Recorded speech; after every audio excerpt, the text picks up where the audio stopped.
گھروں میں جدائی ہونے لگی ہے، شوہر اور بیوی الگ الگ ہو گئے ہیں، ہمارے بزرگ اور نوجوان ایک دوسرے سے اختلاف کر رہے ہیں۔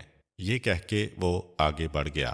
میں نے ابو جہل سے پوچھا کہ یہ نوجوان کون تھا؟ کہا کہ یہ وہ آدمی ہے جس کا خیال یہ ہے کہ اس پہ فرشتہ آتا ہے اور یہ اللہ کا نبی ہے۔ میں نے کہا پھر اس کا مطلب یہ کہ بالکل جھوٹا ہے؟ ابو جہل نے سر جھکا لیا، کہا کہ سچی بات تو یہ ہے کہ یہ جھوٹا بالکل نہیں ہے، جو کہہ رہا ہے بالکل صحیح کہہ رہا ہے، ہمارا دل بھی مانتا ہے۔ اب ان کو تعجب ہوا کہ پھر تم اس کے مخالف کیوں ہو؟ ابھی میرے سامنے تم نے اتنا برا بلا کہا دیکھو قصی کی اولاد ہے۔ قصی کون ہے؟ قصی پیغمبر اسلام کے دادا کے والد، یعنی پیغمبر اسلام کا خاندان انہی سے چلا ہے۔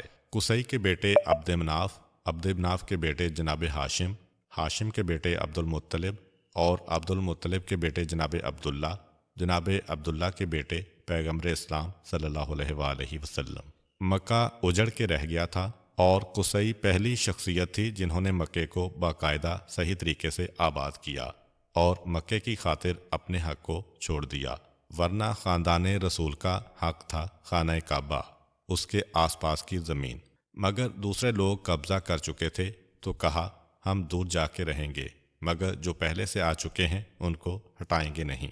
بڑی عظیم شخصیت تھے۔ ابو جہل کہتا ہے کہ دیکھو یہ قصی کی اولاد ہے، قصی والے، انہوں نے آ کر کعبے کا انتظام اپنے ہاتھ میں لیا، ہم کچھ نہ کر سکے۔ اس کے بعد انہوں نے اعلان کیا کہ سقائیت یعنی حاجیوں کو پانی پلانا ہمارے ذمے ہے، ہم کچھ نہ کر سکے۔ اس کے بعد مکے کا جھنڈا انہوں نے اپنے ہاتھ میں لیا، لیکن ہم کچھ نہ کر سکے۔ اس کے بعد دارالندوہ انہوں نے بنایا، ہم کچھ نہ کر سکے۔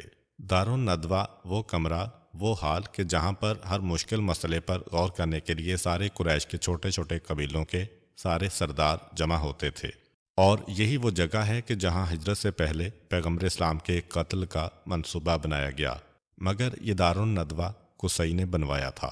انہوں نے ندوہ بنایا، ہم کچھ نہ کر سکے۔ اس کے بعد مال خرچ کرنے کا موقع آیا، مگر اس سے بڑھ کر ان لوگوں نے خرچ کیا۔ کھانا کھلانے کا موقع آیا، ہم نے بھی بھوکوں کو کھانا کھلایا، مگر ہم سے بڑھ کر انہوں نے کھانا کھلا دیا۔ اب یہ ساری باتیں برداشت کرنے کے بعد یہ کہہ رہے ہیں کہ ہم نبی بھی ہیں۔